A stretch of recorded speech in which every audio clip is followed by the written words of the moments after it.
আজকে অনেক দিন ধরে ইলিশ মাছ দিয়ে সর্ষে ইলিশ করব ভাবছি, কিন্তু করা হচ্ছে না। তাই আজকে হুট করে কি করছি, একটা ইলিশ মাছ ফ্রিজ থেকে বের করে ভালো করে ধুয়ে কেটে নিছি। তারপরে এখানে যা যা ইনগ্রিডিয়েন্টস লাগবে, আমি আমার মতো সর্ষে ইলিশ রান্না করি, কে কার মতো রান্না করে ওইটা তো আমি জানি না। এখানে আমার ভুলও হতে পারে, আবার কারো মনের মতো নাও হতে পারে। আমি আমার মতো রান্না করব, তাই আমি নিজের মতো করে করছি আর কি। এখানে আমি সর্ষে তারপরে শুকনো মরিচটাও নিছি, কারণ আমি ঝাল অনেক ভালোবাসি, ঝাল খেতে আমার ভালো লাগে। এখানে টমেটো অল্প পরিমাণে দিছি, তাই সব কিছু অল্প পরিমাণ মোটামুটি দিছি। সামান্য পরিমাণ জিরেও দিছি, কারণ আমার জিরের ফ্লেভারটা অনেক ভালো লাগে। কেউ বলতে পারেন এখানে আবার জিরা ব্যবহার করা লাগে না, তাও আমি করছি অল্প পরিমাণ। না, ইলিশ মাছের গ্রানটা বলবেন থাকে না, তবুও আমি দিয়েছি, আমার কাছে ভালো লাগে অল্প পরিমাণ আর কি। তারপরে এই তো সবগুলো ইনগ্রিডিয়েন্টস আমি ব্লেন্ড করে নিছি। এখানে আমি সরষের তেল দিয়ে দিছি, তারপরে এখানে আমি মশলাটা ভালো করে কষিয়ে নিব যতক্ষণ না পর্যন্ত মশলার থেকে তেল উঠে। এখানে আমি সামান্য পরিমাণে একটু পানিও দিছিলাম, কারণ ওই ব্লেন্ডটা ধুইছিলাম, তারপরে ওইখান থেকে পানি দিছিলাম আর কি। তারপরে এখানে তো আমি হলুদ দিছিলাম।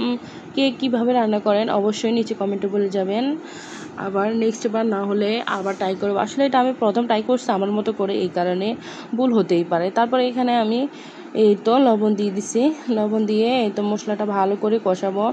আসলে রান্না বাড়ি করা একটা আর্ট, করতে করতে মানুষ পারে, আসলে ধরে তো কোনো কিছু পারে না, এটাই করতে করতে সব জিনিসই শেখা হয়।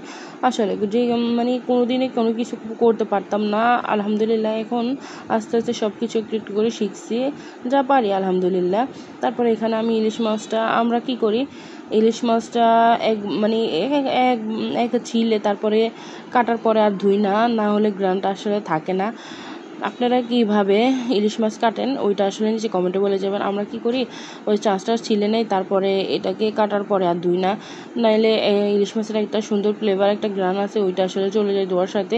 সবাই বলে আপনারা কী করেন অবশ্যই বলে যাবেন। এখানে আমি আর একটু সরষের তেল দিছি, আমার কাছে মনে হয় তেলটা একটু কম হয়ে গেছে। তারপরে এই তো এখানে দেখেন এটা কতটা মজা হয়েছে কি বলবো।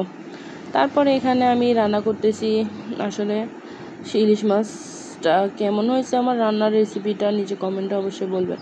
তারপরে এখানে আমার রান্না প্রায় শেষের দিকে। তারপরে এখানে আমি কী করছি, কয়টা কাঁচামরিচ দিছি। কাঁচামরিচের গ্রানটা আসলে অনেক কি বলবো, অনেক ভালো লাগে। গোটা গোটা কাঁচামরিচ ভাত দিয়ে খেতে আমার তো অসাধারণ লাগে। আপনাদের কাছে কেমন লাগে অবশ্যই বলে যাবেন। তারপরে এখানে আমি তো উল্টিয়ে পাল্টিয়ে দিচ্ছি ইলিশ মাছটা, যাতে না ভাঙে, আস্তে আস্তে করে আর কি দিচ্ছি উল্টিয়ে পাল্টিয়ে। দেখেন মাশাল্লাহ কত সুন্দর ফাইনাল লুক আসছে। কার কার ইলিশ মাছের রেসিপিটা দেখে ভালো লাগছে অবশ্যই বলে যাবেন। এই তো দেখেন যতটুকু পারছি নিজের মতো রান্না করছি, অতটাও ভালো হয় নাই, মোটামুটি হয়েছে, না পারা মানুষ, তবুও করছি, এটাই অনেক।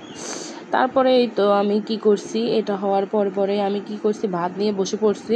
দেখেন রান্না হতেই আসলে আমার ফেভারিট কোনো জিনিস থাকলে আমি কি করি, রান্না হওয়ার সাথে সাথেই এটা খাওয়া স্টার্ট করে দেই। কেমন হয়েছে